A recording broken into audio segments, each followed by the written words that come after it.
There we go. How you doing? Good. How are you? I'm doing good. You look comfortable and warm. I am warm. Good. How you You doing on look this? warm. I'm trying. I'm trying. It's a little chilly out here. Hmm. Give it a couple more minutes, but while people coming in, I'll let y'all know. Go ahead, share this live, shoot this to somebody DM. Definitely want to get as many people in here as we can. I promise you it's going to be a good conversation as long as B Rose hold up her end of the bargain. And looking forward to seeing what GM she gonna bring for y'all today. So appreciate y'all stepping into Black Fridays. Um, while we waiting for more people to come in, I'll just go ahead and give a background about how I know B Rose. Is it cool if I do that? You're not gonna be too embarrassed if I tell the people how I know you? Go ahead, Zell. All right. So I met Bree Rose a few years ago. We had went on to her, me and my brothers from the collab. We had went on her podcast at the time, Wild and Woke, and we was what triple. I was on there maybe like 3-4 times, something like that. And you But hope. yeah, I hosted once. Was grateful to do that. So yeah, ever since then formed a connection. I used to hit her up about her episodes because I'm weird like that. I listen to people podcasts, and if I know them, I'm gonna hit them up and be like, "Oh, that was crazy." Blah blah blah. So I be wanting to talk too much. Maybe I'm just a chatty patty, but it is what it is. But yeah, she's been doing a ton of different things since then, and I'll let her introduce herself and tell you all what she's been up to. But the first question I'll go ahead and ask is, for the Black Fridays audience, can you go ahead and tell us who you are as a person, and then also what's your professional background? And before you do that, I'm gonna ask you a quick question. What's your favorite color? Eee, purple. Purple. So put some purple hearts in the chat. Show B Rose some love as she get ready to introduce herself and tell you more about herself. Go ahead and throw some purple hearts in the chat for her. So go ahead, B Rose. You got the flow. Okay, so I am Brittany Rose, but everybody call me B Rose, which is fine. I love that name. Just don't call me Brittany because I don't like that. But something personal first. I'm addicted to ice cream. I and I'm addicted to a different world. So those like my two addictions. But I'm a school social worker. I say I'm a school social worker by day. I work with children with special needs, so I love doing that. And then I'm a therapist by night. My niche is marriage and family, but I do see individuals. And then I am the creator of the Christ and Counseling brand, which is my baby, a ministry that the Lord gave me, and it's been flourishing. So do you want me to talk about that now or just wait? No, go ahead. You on the roll, so keep going. Okay. So just a little bit about Christ and Counseling. Christ and Counseling was was created to promote mental health awareness and also promote Christ. I wanted to get people to deepen their relationship with Christ, but also provide education about mental health in settings where mental health isn't really valued or talked about per se. So like in the church, so I did a couple church engagements. Obviously my pastor let me do something at my church first, but I just go in to promote mental health awareness and then also align biblical principles with it, just to let people know, like, look, you can love the Lord, but you can also have a therapist like myself. And yeah, just kind of educating people and then encouraging them in the Lord. So that's what I do. And shout out to that. We need more of you out there. So I hope that somebody might be inspired. I don't know where they are in their life, but to, if not become a therapist, but to invest in more mental health, whether it's their own or helping others with theirs. But before I ask you more about kind of like the business and Christ and Counseling and how you form that, can you kind of talk about like what was your journey to becoming or wanting to become a therapist, and what was that like your education, and what kind of sparked the interest for you to even do that? Okay. So you want the full truth? Yeah, It of was course. it was so rocky. So I'm 30 now. I got into my career fully at like 29. Yeah, 29. So I went straight to college from high school, but I went as a biomedical science major. And I kept failing biology. Like I was real smart, but I could not pass biology for nothing. My daddy was like, you're going to have to figure something else out because this ain't working. So I took this aptitude test, and a therapist actually gave me the test, which was interesting. And everything kept coming out as being like social work, teacher, helper, that kind of stuff, like those kind of careers. And I was like, let me just take some psychology classes, and I loved it. So I took psychology, took a couple years off of school before grad school, and I started teaching. And I was a high school teacher, and I was a long-term sub, and they ended up liking me, and I ended up dealing with like juniors, and then I stayed with my seniors. And there was just a lot of stuff going wrong. Like behind the scenes in schools, it's just a lot of politics. I'm gonna just keep it real. Mm-hmm. I didn't like that it didn't seem like they were valuing like the kids' problems as opposed to their bodies being in the school to get the money. So I decided to go back for school for social work, had got my master's degree, was on the track for marriage and family. I had an internship where I actually went back to the same school that I taught at and did some therapeutic things with my mentor. So I was able to do therapy with some teenagers and got my license, and here I am. Look at God. Right. Now, so what about the business? Like, what made you go ahead and go into business for yourself with those principles? COVID. That's really what it was. Christ and Counseling was given to me in like 2018. So like you said, in 2017, I had a podcast, Wild and Woke. Loved it. RIP to Wild and Woke, man. Rest in peace, Wild and Woke. But yeah, I had a podcast, and that same year, 2017, I came back to Christ. And like when I came back to Christ, I was like super devoted. I couldn't really be wild and woke no more. So it was like the hardest thing ever to kind of put down that. But I was just like really on fire for God. And I just couldn't stop talking about Jesus. Like that was like my passion at a point. Like I just wanted to tell everybody. And then I was also in the height of my graduate school. Like I did really good, and I love school. So I was always talking about Christ. I was always talking about therapy. And I remember making a post like Christ and Counseling in 2018. And I just seen the memory not that long ago. And from there, I'm like, I don't know what I'm going to do with this, but I'm going to do something with it. And I did. COVID kind of catapulted that. Therapy became virtual. And my therapist actually, I was telling her, like, I really want to put my foot in this, but I'm scared. She was like, well, it's virtual. It's necessary now. Go for it. So I did it, and here we are. As far as Christ Counseling is concerned, with COVID, I remember, like, it's almost a year now, right? So I remember when people was going crazy, like, that's not the correct term to use, but for lack of a better words, we was out here struggling mentally, emotionally, financially. And I just wanted to do something for the people. So, the Lord kind of reminded me of what I said in 2018. And out of fear, I was just like, all right, let me just do it. And I did like a 5-week session, Christ and Counseling, where I just kind of provided education about everything COVID and mental health. So I talked about anxiety. I talked about quarantining with your kids, self-care, grief, because a lot of grief occurred. And then I also encouraged people through scripture. And then I prayed at the end. And week after week, people was tuning in like, oh, I like this. And I'm like, oh, Christ and Counseling, let's get it. And here we are. I love it. I love it.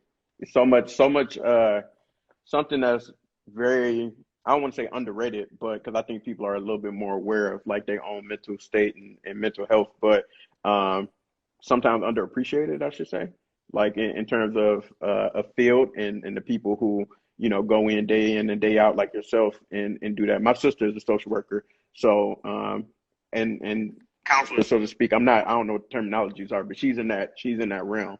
So, I kind of know, not firsthand, but secondhand, like what type of world that is and the different situations you have to deal with and how important that is and how, society as a whole kind of, mental issues, mental health kind of just, push it to the side because it's a hard thing to deal with. Like that's internal. That's not like something that you could like readily see that you have, an issue or maybe dealing with some things personally. So definitely underrepresented field, and then also not enough emphasis is put on it. So shout out to you for digging into that and wanting to get into that because it is vital. And I want to, so you're a therapist and you go to therapy. So what was your therapy journey like? Because a lot of people are still kind of operate under the stigma of, ain't nothing wrong with me. I don't have to go to therapy. And then also, because of your religious background, some people may just think they could just pray things away. So talk about your experience with therapy and what kind of led you to therapy. Okay, like therapy this time or just my background in general? Just you like speak in general. Yeah, I was in therapy long time ago, like when I was in college. That's when I kept failing. I almost like got kicked out of school. I was on academic probation.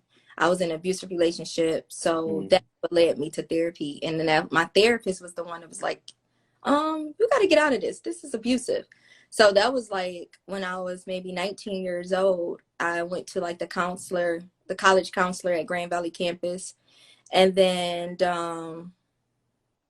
I had therapy on and off for years, but this year in particular, in January, I went back to therapy, and by this time, I already had like 4 or 5 therapists. I'm used to it because I didn't have a stigma around it. It's just I wasn't consistent. Mm. But this year, I was determined, and I vetted out my therapist. Like I was, because now I am a therapist, like, so I'm like, let me make sure, we a good fit. And that's okay. I do want to tell people like that, like, treat your therapist like a relationship and not per se once you get in it, but if it's not a good fit, it's not a good fit. And that's okay. Like, it's been people that, I'm a marriage and family therapist. It's people like, little girl, how you going to teach me about marriage? You ain't never, and it's okay. I'm like, that's fine. It's Mm. cool. So I researched, I knew what I wanted. A lot of therapists kind of let you, not per se fill out an application, but kind of tell them like, what's the reason you came to therapy? And then you have preferences. I told people, do not be afraid or hesitant to say, I want a Black therapist. Mm. That's okay. That is not racist or anything like that. It's okay to say that. And I was determined. I said, I want a Black therapist and I want a therapist that's Christian. That was just that. And I found someone. She didn't necessarily like advertise Christianity, but I can tell with her verbiage that she was Christian. And then on my first session, I said, let me ask you something. Are you Christian? She said, yeah. I said, all right, cool, let's go. And it was so. Dope. Dope. And I like how you talked about making sure that you find the right fit and that you're not like stuck because I know that that's happened to people before. Myself, like when I sought therapy or counseling, it was like I got lucky. Like I was able, like the first person I met with, like it was like the perfect match, and it was great. And just want to kind of encourage people to seek out that help because even though if you don't necessarily like you don't have to be like in the pits to need that kind of like retooling or better understanding that kind of thing or just somebody to talk to about things. Make sure that you got your thoughts straight and have an outlet in order to do that because everybody doesn't always get that. Like you think about with this pandemic, people in the house all day long with their spouse, their kids, like where do you get time to yourself? You don't. Like whereas that might be that drive to work, might be that drive back from work, that going to the gym. A lot of these things you shut down from it and you can't do. So definitely make sure that people are working on their mental health in that regard. And kind of speaking of that, I wanted to ask you from the people that you've worked with during this time frame. So we're almost a year into the pandemic. Mhm. How have you seen the pandemic impact people's mental health or their reasons for like coming to you? Um, well, I'll talk about individuals in general. Um, I feel like you said, you said it, like a lot of people don't have that a long time. Their routines are broke. Just like I say with kids, like kids need structure. A lot of my students, I'm like, this broke their structure. So when their behavior is changed, we have to understand this is why. So same thing with adults. You used to doing something a certain way, and then the pandemic took away our control. Like as humans, pretty much for the most part in America, we can pretty much do what we want. Like We go to work, you know, we have a routine. So it broke our routine and it messed up our control. And when you lack control, that's where that anxiety come from. Like, oh my gosh, I'm uncertain. I don't know what's about to happen. So a lot of times people freak out because they don't know, they can't control it. So you really just have to let God be God. And I think with the pandemic, seeing how it affected everyone, including celebrities, and like we see a lot of celebrities on the verge of committing suicide, you know, and a lot of them, they can't do what they've been doing their whole life, you know, which is perform and, you know, just be out there. Like we're all dealing with something. And the pandemic was kind of depressing in itself because a lot of people came to me because of grief. That was the main reason. They lost somebody during this pandemic, or the pandemic enticed a lot of fear in them that they would lose their life or lose somebody close to them if they dealt with grief before. So I that, and then with marriages, it's like they had no idea who they were living with, who they were married to until this pandemic hit. Like it forced them to spend time with each other and see their marriage for what it really was. And a lot of people couldn't deal with that. So they like, we need help right away. So that's what happened. Right. And Shannon gave you a shout out. She said you speaking. Hey, Shamban. I did not. I had to ask her. I'm like, how you know B Rose? Everybody know me. Stop So, it. Stop it. I'm humble.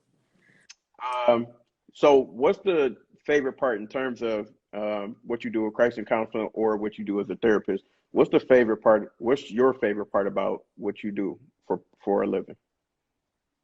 I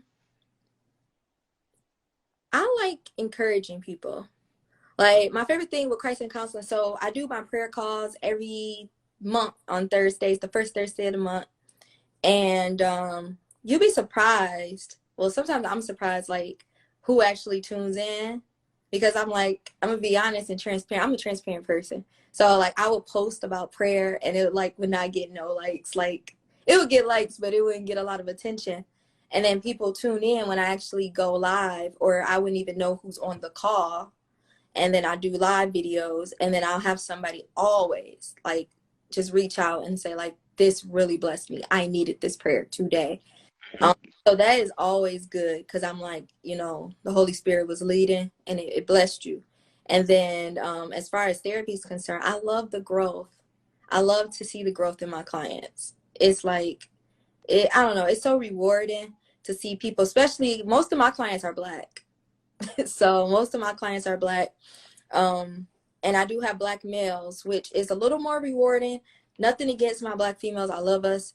But it's a little bit more rewarding to see a Black male that especially was hesitant about coming to therapy, like real guarded. I don't want to talk about nothing, you know, and then like hit me up for a session. Like, you know, I tried that thing, you know, I've been journaling a lot.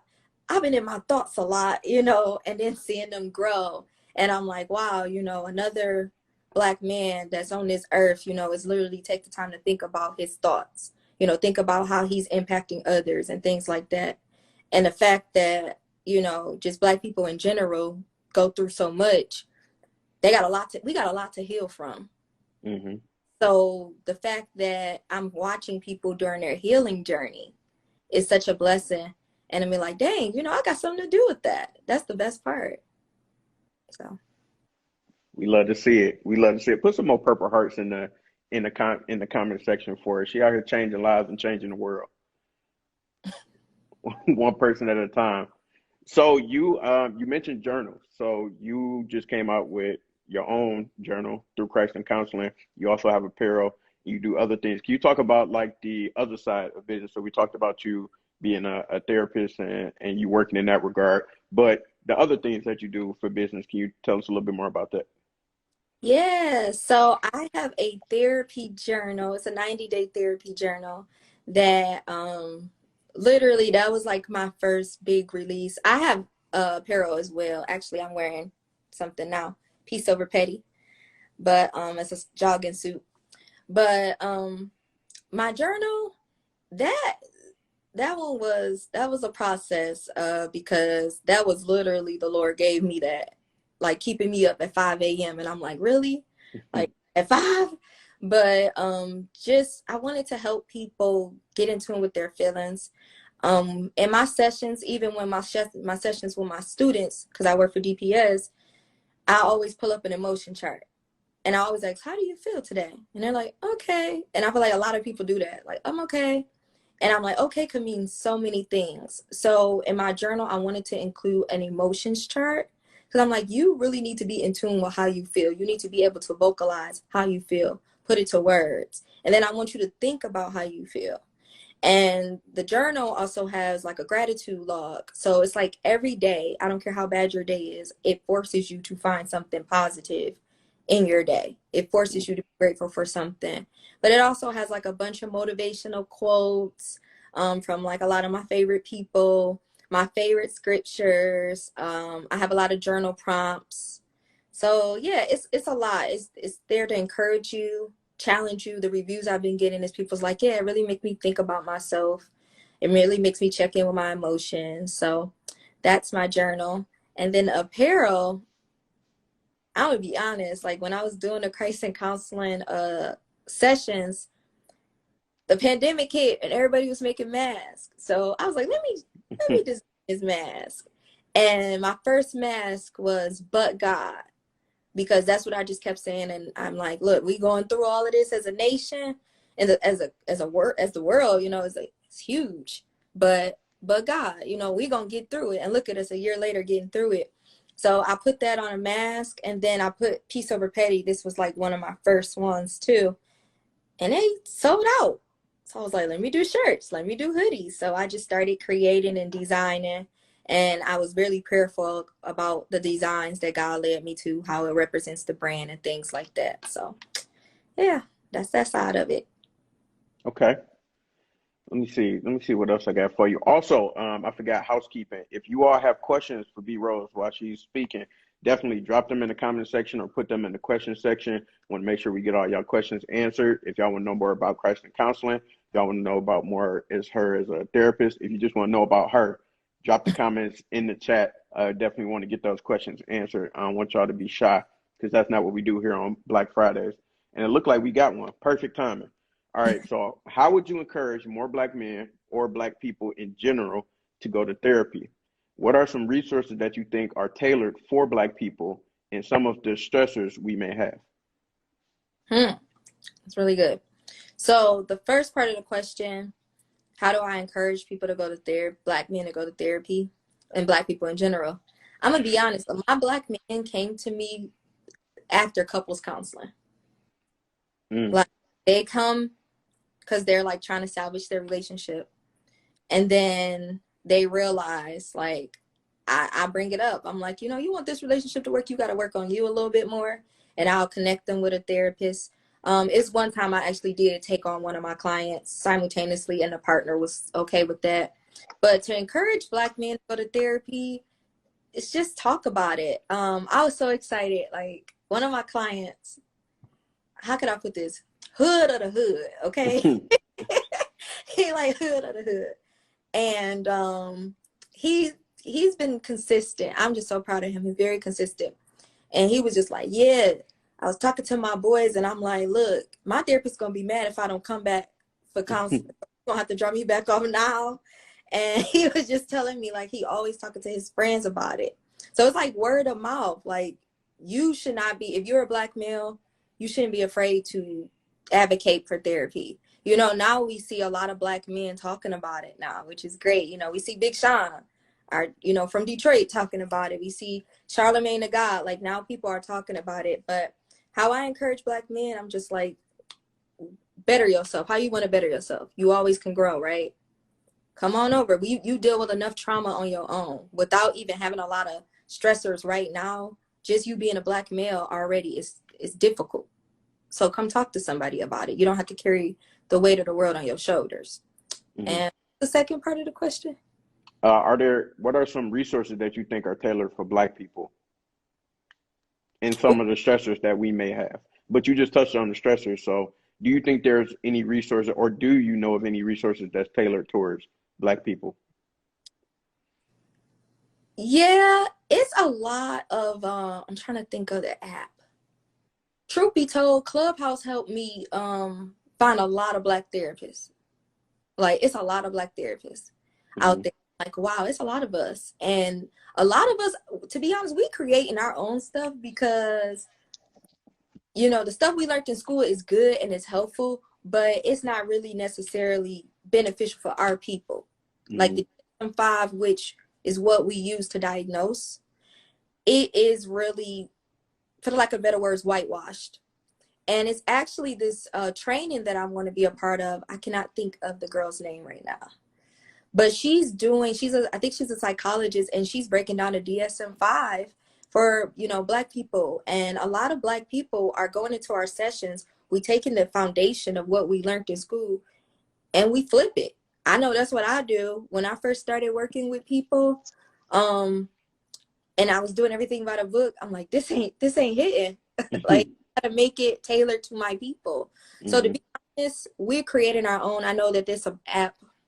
I'm sorry, it's a lot of stuff that I'm trying to remember with people's, I don't want to mess up their titles, but I know it's an app like Black Mental Health. A lot of people got websites. Like me, I created a journal, you know, like a lot of the quotes and stuff, you're going to see like a lot of Black people, you know, therapy cards, my therapy cards that's created by, I know her name is Dr. Ebony. So you just kind of got to follow. This is what you could do. You could follow a lot of people that are therapists like myself on Instagram. We drop products because we know it's not a lot of our products out there. So we're dropping products and a lot of it is beneficial. So I hope that helped. I hope so too. I think might have asked the question. So if it helped, definitely let us know. And then if anybody that's watching, if you have any resources, or heard of any resources or Black therapists in particular, go ahead and drop them in the chat for sure. And it seemed like you answered the question, so I think we're good with that. Question for you before we go ahead. Sorry, I just remembered. Therapy for Black girls. Therapy for Black boys. Therapy for Black boys. Psychology Today, and you can kind of sort it through zip code. It's a lot of therapists. I'm out of Southfield, and it's a bunch of therapists, Black therapists there. Those are the 3 ones I can think of right now. But like I said, you can kind of call any of these places and say, I want a Black therapist. And they go, okay, sorry, go ahead. Oh, no, you're good. And I was going to say, Crazy Love, that's my sister that you keep asking me about. And she's a social worker. So she's working on something called the Black Mental Health Project. So make sure y'all go check that out. And she'll be digging more into that as well. She has a talk coming up. So definitely check that out. And then also the handles that she's putting in there right now. Somebody had asked, have you ever done work with special education youth? Yes, that's what I do every day. I work with students with special needs. So I work with students with autism, students that's cognitively impaired, students with ADHD. Yes, I do all of that. That's my thing. So that's interesting. I'm curious as to like, what is that like? Like you work with adults a lot and people, you know, you do couples therapy and marriage counseling and things like that. But like, what is it like working with younger people? Interesting. They're my babies. Okay, here's the thing. Like, I don't want to say that. I was about to say I'm not that liked in the school setting.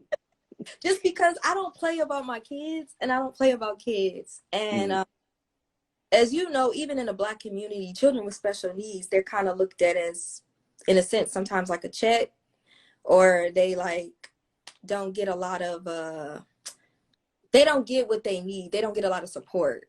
My goal as a social worker in the school setting, I work with students, like I said, in special ed, and they have these things called IEPs. So it's a personalized learning plan to help them. And I work specifically with behavior. So, you know, a lot of social skills, you know, children that, I don't say bad behavior, but that's what a lot of them say. Oh, you work with the bad kids. No, I work with the kids that struggle with their behavior because of their disability.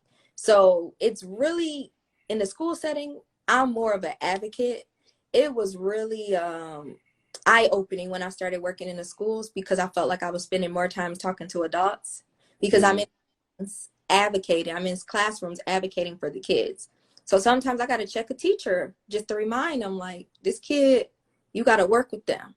Mm-hmm. So when it comes to the students, I'm really, really harsh, I should say, not on them, but even when it comes to their parents, especially now we virtual, I'm like, look, I'm Mm-hmm. here in your house now. Like, I need you to get this kid to bedtime at this time. Like, I'm really, I guess I can say, overbearing at sometimes, but in the same token, that makes me a great social worker.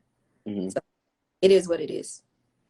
I'm curious to get your thoughts like on the same topic about kind of like the like mislabeling of kids' mental health, so to speak. Mhm. If that's the right way to talk about it, because I had volunteered, I did alternative spring break. I volunteered and went down to Chicago for spring break, I think my junior year of college, and we worked with kids who were in the third grade, but they had their upcoming test for if they were going to go to the fourth grade or not. So we were helping them prepare for that test. Like that was what our week was all about. And it was a lot of kids that were like in those classes who may have been deemed like special needs or special education students and things like that. But as you sit and you like actually work with them, you realize, at least we did, that some of these kids, like they okay, maybe they do have deal with ADHD or something like that, but for the most part, like they're regular kids. They just more so need, it's so many different things, external forces that's impacting their learning. And then also in the classroom, it's like 30 kids in the classroom. How's the teacher's going to be able to connect with each and every one of them? So I feel like when it comes to Black students specifically, they're quicker to throw those labels on them and then just say, we don't know what to do with you. Why are you acting like this? This is what we think you are. So I don't know if you had any thoughts on that, but that's had sparked that memory in my mind. Absolutely. You 100% right. Remember how I said I'm not well liked sometimes? That, Yeah.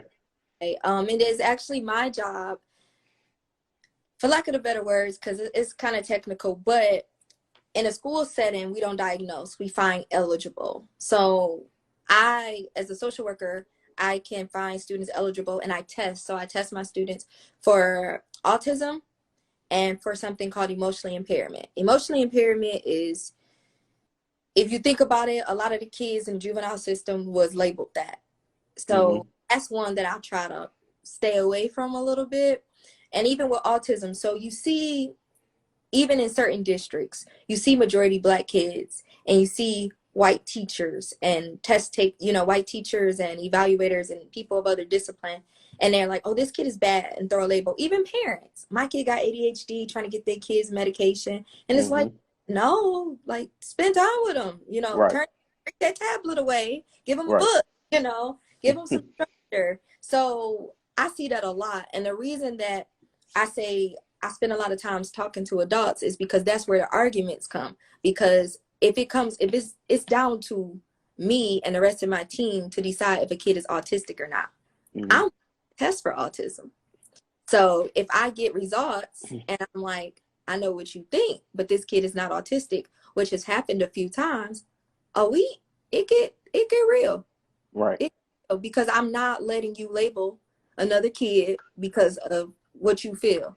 Right. And even parents got mad at me too, because I don't know if but sometimes kids eligibility, I'm just keeping it honest, comes with a check. Hmm. And on the eligibility, the bigger the check. So I'm sorry I'm messing up your money, but no. So yeah, I don't play that. Mm. And that's deep. That's, yeah, we can do a whole another live on that. So I ain't gonna touch that. But I got one more question for you before we have some fun. Take me through your daily routine. So you work, you have your own business, you have different initiatives going on. Take me through your daily routine. What does a day in the life of B Rose look like? Okay. So I wake up, I say thank you, Lord, every day, even when I be tired, because my mama did it. And I was like, that's a good practice. So I just say, thank you, Lord. Wake up, I read my Bible and my devotional for about 30 minutes to an hour, depending on what the Spirit give me. I may take some notes, I may journal. And then, I turn on Pandora. That's the first thing I do. After I my devotional. I You turn on still Pandora. using Pandora? I'm definitely judging you. I pay for Pandora. Appreciate y'all coming to Black Fridays this week. We gonna wrap it up early. I did not know this is how my guest was living. Everybody always say that. Like, who pays for Pandora? Me. Okay. So I turn on my Pandora. I make my bed, because you make your bed, start your day off great. So make your bed. So I make my bed, go in my prayer closet, wash my face, brush my teeth, all of that, take my dog out because I have a dog, and sign into work, and I get started, see my kids, do my reports, all that stuff. I know this is bad, especially being a therapist, but I try to fix something to eat in between, because after I sign off at 3:30, I sign in at 4, and I see my clients for the evening.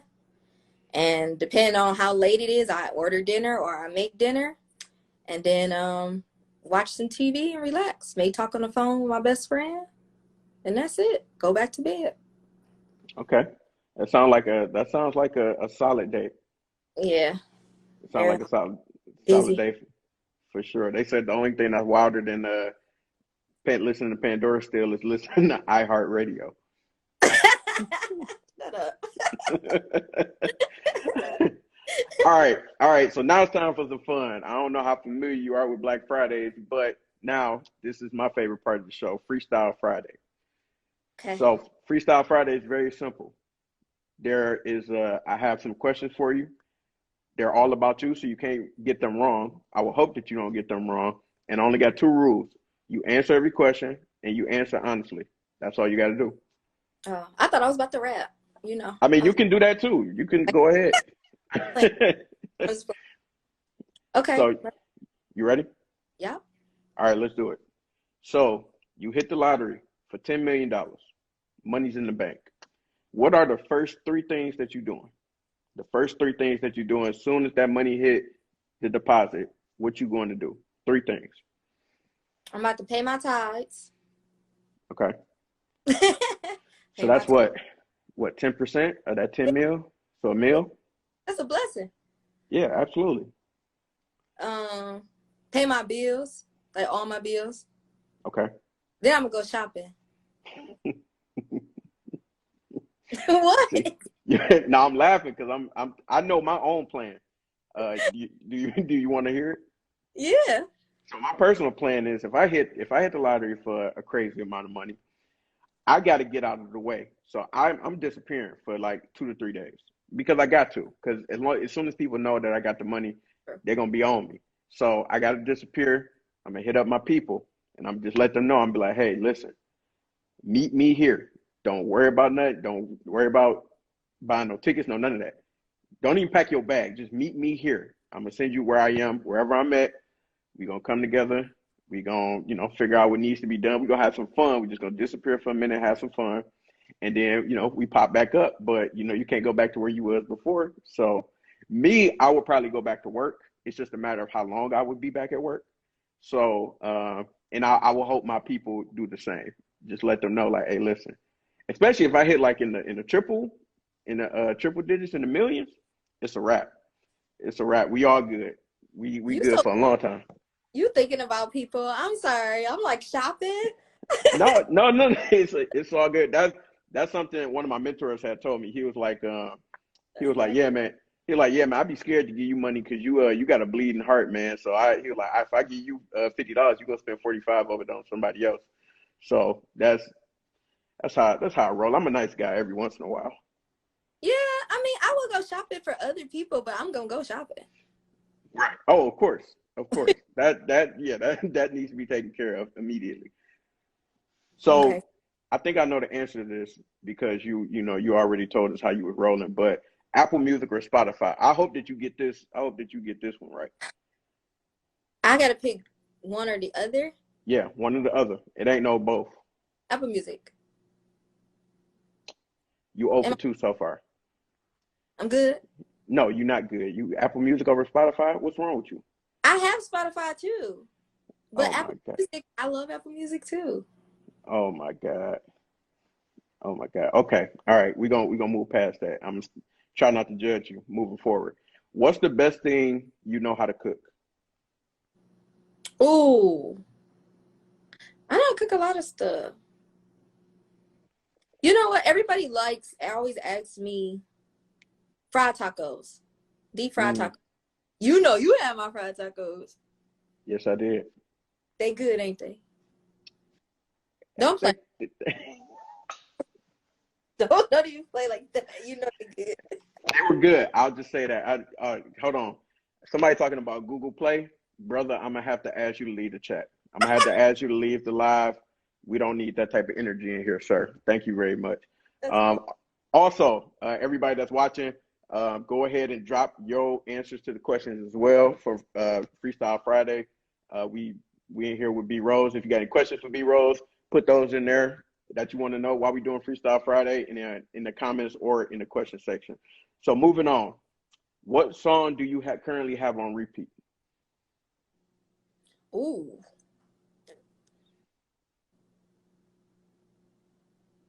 It be switching. I'll give you my gospel song and I'll give you a secular song. So my gospel song is Be Still by Travis Green. That's my favorite artist ever. I listen to that all the time. And then my secular song, it be switching. But right now,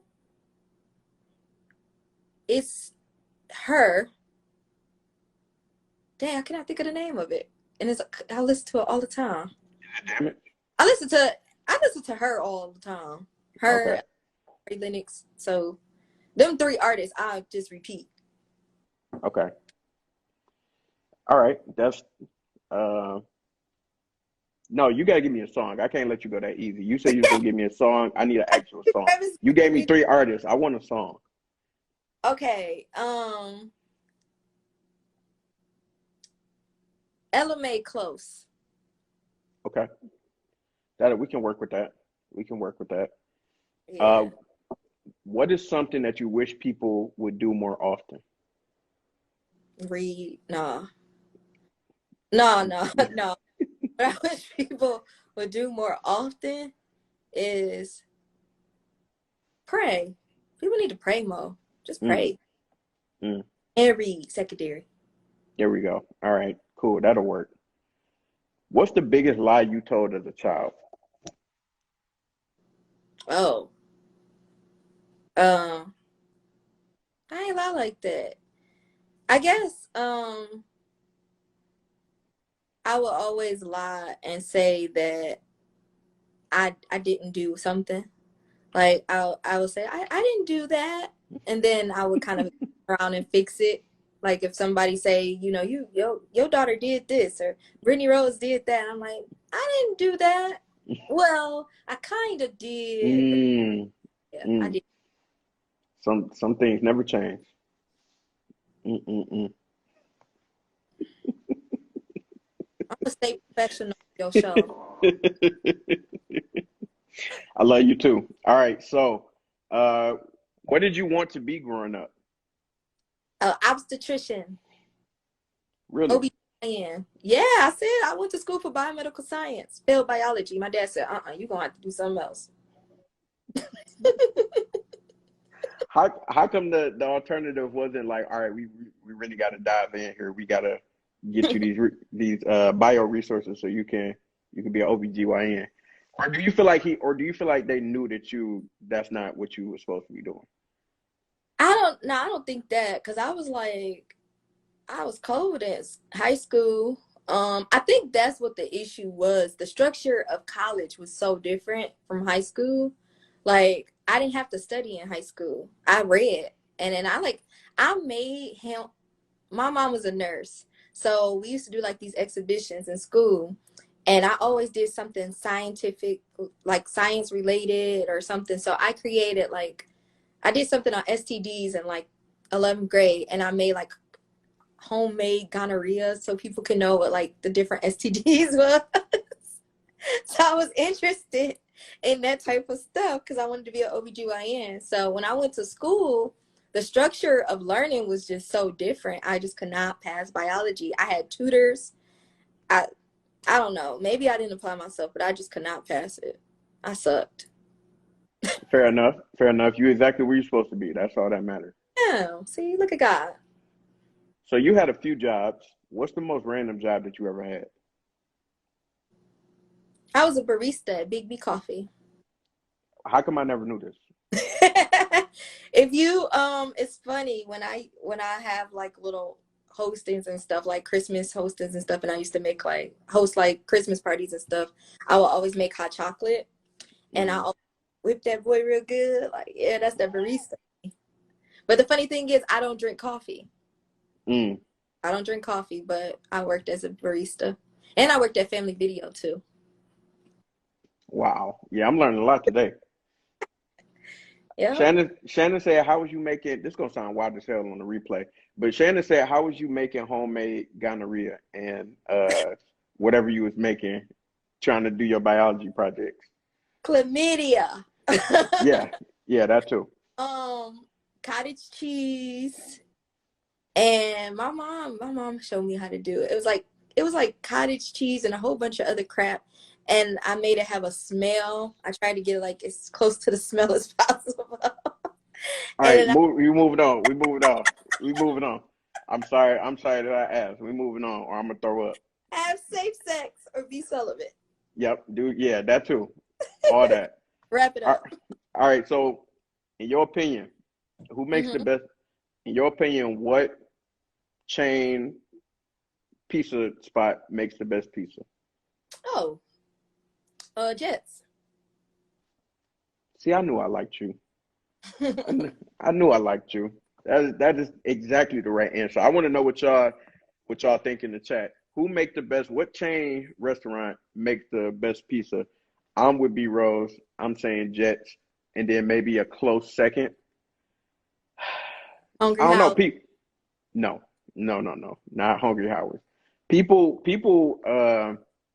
They get down on Pizza Hut, or they don't really like pay attention to Pizza Hut. But me personally, Pizza Hut would probably be my number two. Jets, Pizza Hut, Buddies, but Buddies is exclusive to Detroit. That's why I said chain. Buddies is nasty. I'm sorry. Take my Detroit card. It's nasty. Nasty. Take my Detroit card. All right, y'all. Once again, then we're gonna wrap this up early, because clearly my guest has lost her mind. She said that Buddies is nasty. So, uh, yeah, we I can't accept no Buddy slander, but I understand. So moving along. Uh, who is the you in education? Who is the best teacher that you ever had that you can remember? Oh, that's easy. Miss Winfrey. Miss Winfrey was she my first black teacher? No, she wasn't. But she was my high school teacher. She was my advisor. I went to U Prep, so we had advisors. And Okay. I had her from ninth grade to 12th grade. And it was just like she was young. She was like a 20-some-year-old Claire Huxtable in a way, like mixed with Jill Scott. So we was listening to like John Legend, Jill Scott in class. She was really big on literature. She was like had her master's degree. She was just really dope. And she taught us so much about black culture. It used to be annoying in high school because you didn't value certain things, but we was like reading like The Bluest Eye and The Color Purple. And I'm like, why we gotta watch all these super black slave movies? But but she was just always teaching us about black culture, even at a young age. And even me in general, she always called me the baby because just my personality was the baby. But she told me like maybe my junior year, like my baby got to grow up. You got to grow up and you about to go out into this world and they going to do you dirty. Black women, they do dirty. So you got to grow up. And she was just the best. I still talk to her. That's what's up. Shout out to Miss Winfrey. Miss Winfrey, yeah.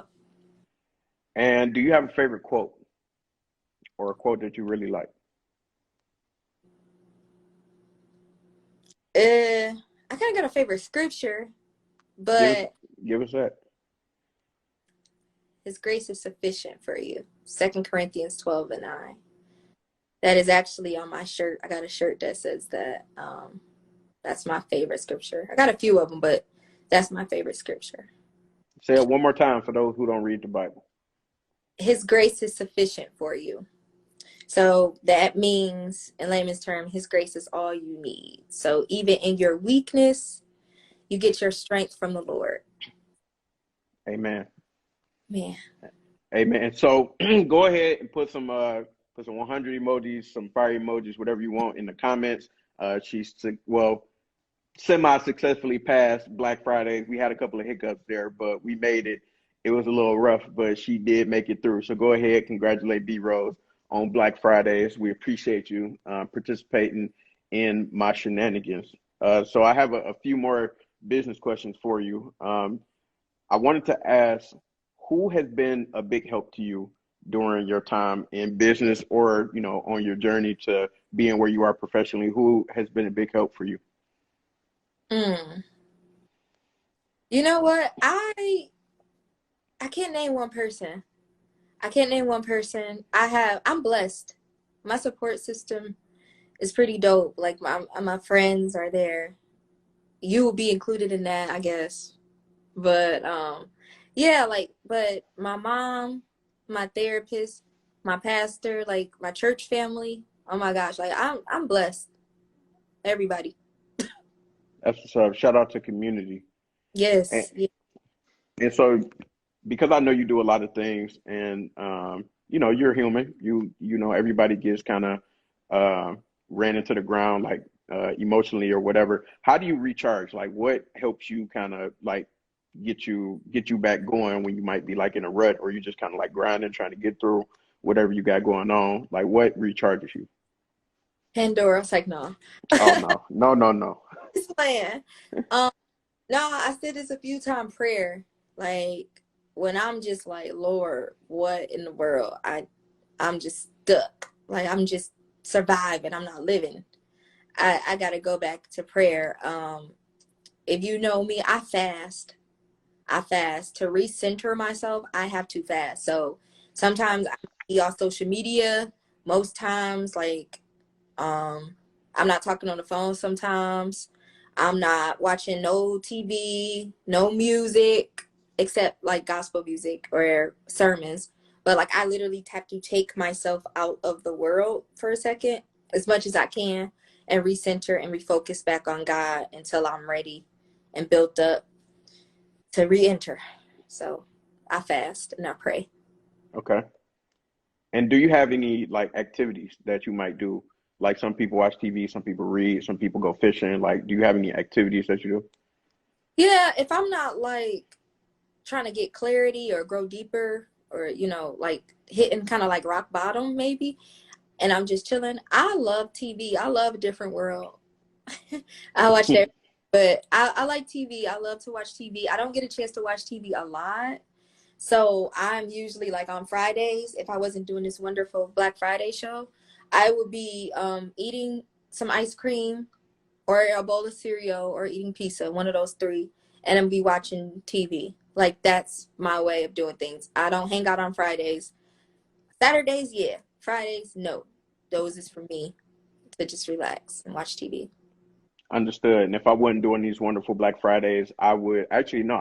It's still early here, so I still got the rest of the day to chill. I do love doing that. I do like even in actually no, it's the reverse for me. Like when I was in my MBA program, I used to go out on Friday, and then that way I had the rest of my weekend to just do whatever I wanted to do. So, but now it's a little bit different. Now I like my Fridays, and then it's whatever on Saturday, and then I try to keep Sunday, make sure I spend my time with the Lord, and then kind of just get ready for the week ahead. So that's kind of nobody asked, but that's my weekend. I want to know. Okay. Can you tell me how, like, given your time being in business for yourself, what has been one of the best experiences that you had so far, and then also on the other end of the spectrum, what's been one of the worst experiences that you had in business? Because I always want to get a perspective of, being in business for yourself, or ownership or entrepreneurship, whatever you want to call it. It's never easy. So I always want my guests to talk about kind of what's both sides of that coin, like what has been a high for you and then what has been a low for you, because they're always going to be challenges. Yeah, so I'll do like one for crisis counseling, one for like on the therapy side. So on the crisis counseling side, the best experience was when I dropped my journals. I Mhm. didn't expect to sell that many journals during the first. I was shocked. I was blessed, like, oh gosh, because you know it's a journal, you know, and it's not something that everybody do. And it was people that I didn't even really talk to that much. Like I sold journal to like a pastor in from Clubhouse. He was like in Maryland. Just you know, it was they just kind of sold themselves. So that was like the best thing. I'm like, wow, I created some dope content and people bought it, you know? And then the worst experience, then I got played out of almost $200 to $300. I know that don't seem like a lot, but that's a lot for somebody starting a business. And it was this guy, he said he wanted therapy, and I think he did, but basically he kind of used me for to do like his disability. So Gotcha. yeah, so he came to like 2 sessions. He was like, yeah, I'm going through all of this stuff, which he was. And I'm like, all right, you know, I could get you a week off for bereavement. And then next thing I know, I'm having all of these third parties calling me like, Dr. Shelton, we need you to sign this. I'm like, I'm not no doctor, you know. And once I told him that I couldn't fill out his paperwork, he kind of ghosted me and never paid me my money. So I'm like, now you messed it up for everybody. So now you got to see me at least 10 sessions before I sign anything for you to get off work. So you had to put the procedures on him. Oh, Not well, him, but moving forward. because now it's like people think, like I had somebody else try to come to me too, like to get SSI. So they're like, oh, you know, well, I think I could get, you know, people just don't know. And I'm like, quit listening to your cousins. They don't know what they're talking about. Yeah. So the therapy and they're like, oh, okay, can you sign this paperwork so I could get, you know, SSI or disability? And I'm like, no, so no. It's a cold world out there. It is.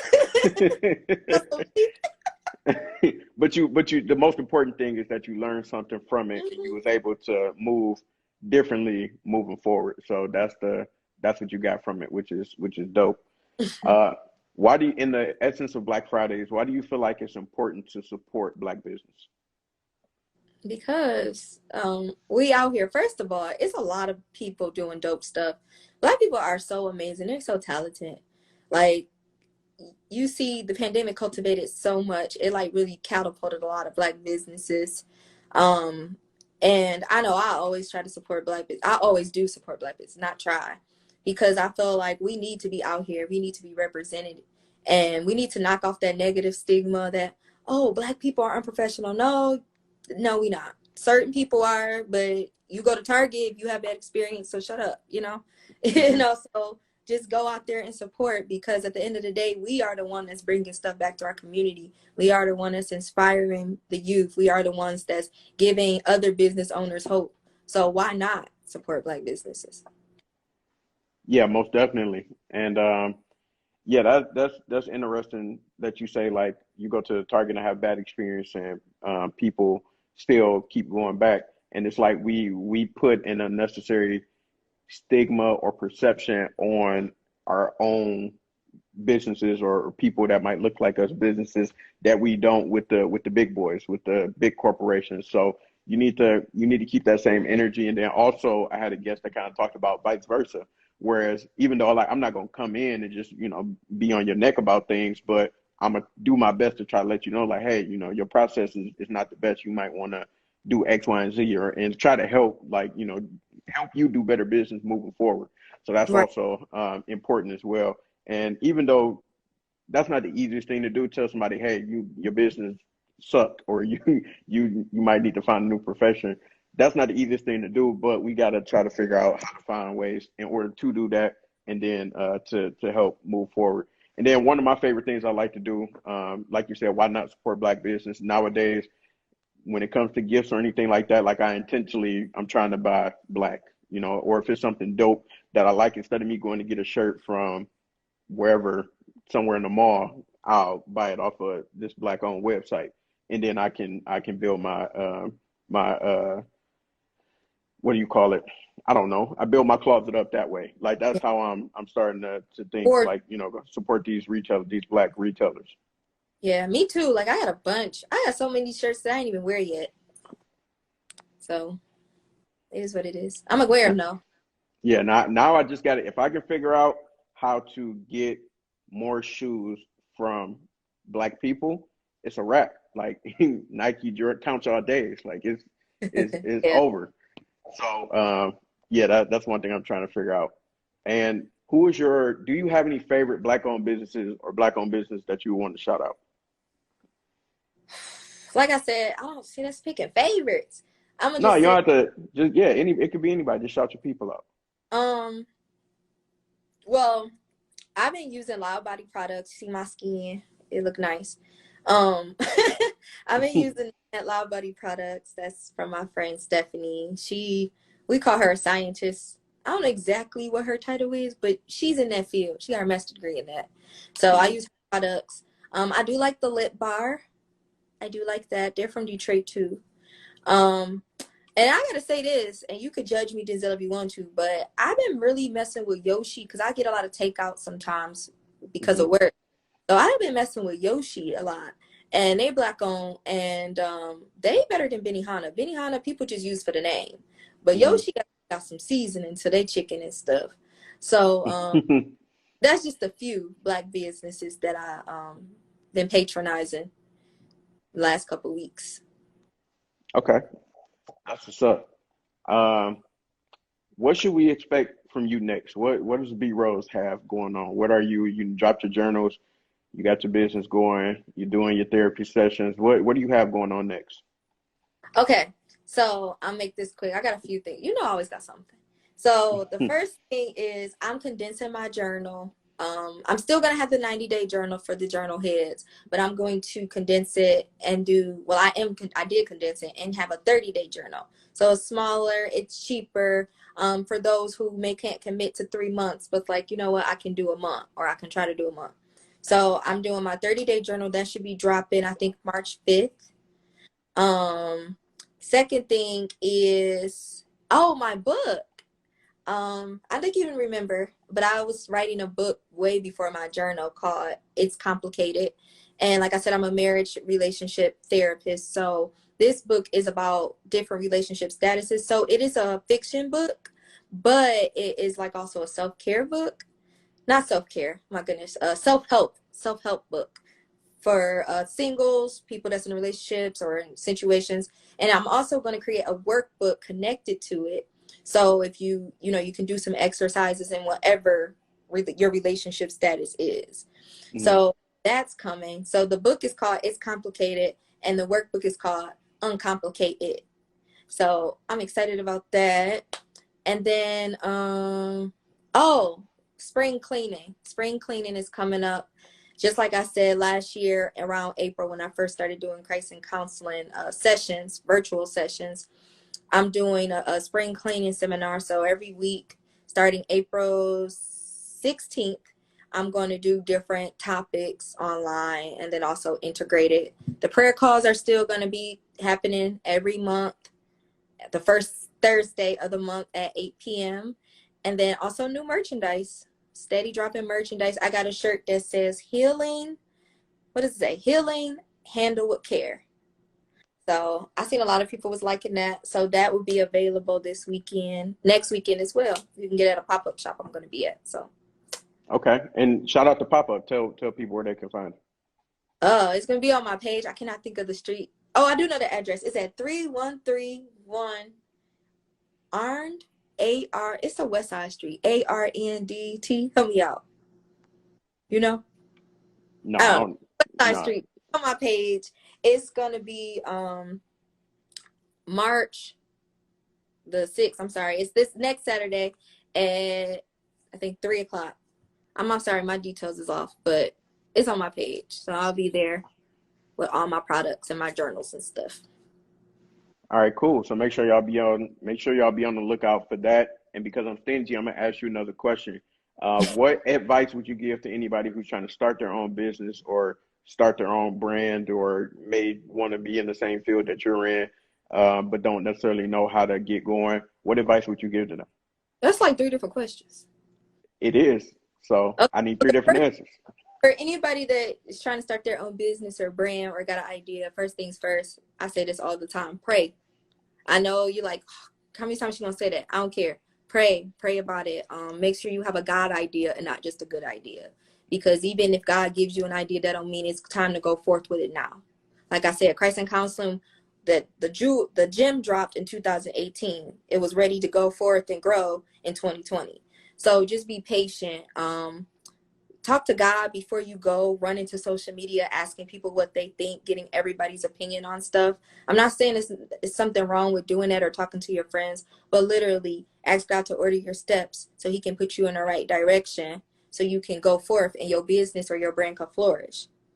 So that's what I say. Like, definitely pray over everything you do, because I feel like a lot of us, we good at a lot of stuff and we're like, well, I'm good at this, so I'm gonna do this, I'm gonna put my hand in this, that's where the money at. But sometimes you don't need to be where the money at, you need to be where you're gonna flourish.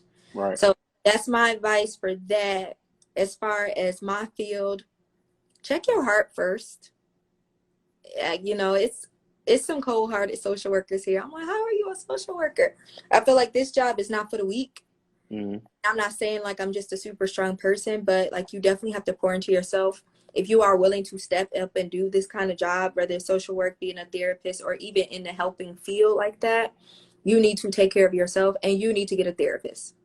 Most social workers have a therapist because we're taking in a lot and you need to be able to pour. So it's been maybe one time I just could not get out of a funk and I canceled my sessions, and that was a lot of money that day.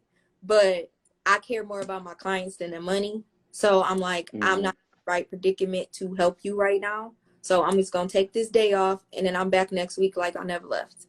Right.